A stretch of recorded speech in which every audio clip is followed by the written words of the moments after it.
ഇപ്പോൾ തന്നെ കർത്താവെ, പല ശൂന്യതകൾ എൻ്റെ ജീവിതത്തിൽ ഞാൻ അനുഭവിക്കുന്നു. ഒരു എംപ്റ്റിനെസ് എൻ്റെ ജീവിതത്തിൽ നിൽക്കുന്നു. അത് വിവിധ നിലകളിൽ ഞാൻ അനുഭവിക്കുന്നു. എൻ്റെ ആത്മാവിലും എൻ്റെ ജീവിതത്തിലും എൻ്റെ കുടുംബത്തിലും വ്യക്തിപരമായ എൻ്റെ അനുഭവങ്ങളിലൊക്കെ ഒരു ശൂന്യത ഞാൻ അനുഭവിക്കുകയാണ് എന്ന് പറയുന്ന ഒരു വ്യക്തിയാണ് നിങ്ങളെങ്കിൽ, ഒന്നുമില്ലായ്മയിൽ നിന്നും സകലത്തെയും ഉളവാക്കുവാൻ ദൈവത്തിന് കഴിയും. ചിലർ പറയുന്ന ഒരു കാര്യമുണ്ട്, ഞാൻ ഒന്നേന്നും പറഞ്ഞ് തുടങ്ങിയതാണ് ദൈവം ഇവിടം വരെ എത്തിച്ചുവെന്ന്.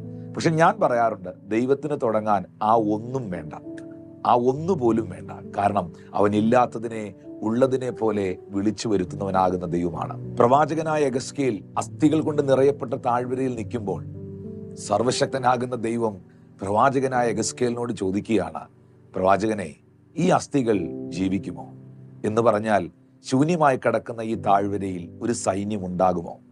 യെഹെസ്കേൽ ദൈവത്തോട് പറയുന്നു, യഹോവയായ ദൈവമേ, നീ സകലത്തെയും അറിയുന്നു. ആ വാക്കിൽ എനിക്ക് മനസ്സിലാക്കാൻ കഴിയുന്ന ഒരു കാര്യം, ദൈവമേ, നിന്റെ ചിന്തയിൽ, നിന്റെ പ്ലാനിൽ നീ എന്ത് കാണുന്നുവോ, എന്ത് സങ്കല്പിക്കുന്നുവോ, അത് നിനക്ക് കൊണ്ടുവരാൻ കഴിയും. അപ്പോൾ യെഹെസ്കേലിനോട് ദൈവം പറയുകയാണ്, നീ ഈ ഉണങ്ങിയ അസ്ഥികളെ നോക്കി പ്രവചിക്കുക എന്ന് പറഞ്ഞാൽ, ഈ മനുഷ്യർ പലപ്പോഴും പലതും പ്രവചിക്കുന്നത് ഫിഗർ ഉള്ളതിനെ നോക്കിയാണ് ഫ്യൂച്ചർ പറയുന്നത്.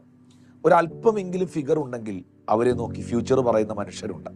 എന്നാൽ ഒന്നുമില്ലായ്മയിൽ നിന്ന് ഒരു സാധ്യതകളും രക്ഷപ്പെടാൻ കാണുന്നില്ല, ശൂന്യമായി കിടക്കുന്നു, ഇവൻ ഒരിക്കലും രക്ഷപ്പെടാൻ ഒരു സാധ്യതയില്ല എന്ന് പറയുന്നവനെ നോക്കി, ഫിഗർ ഇല്ലാത്തവനെ നോക്കി ഫ്യൂച്ചർ പറയുന്നവനാണ് ദൈവം. അതെ, ഒന്നുമില്ലായ്മയിൽ നിന്ന് ദൈവം സകലത്തെയും ഉളവാക്കിക്കൊണ്ടുവരുന്നു.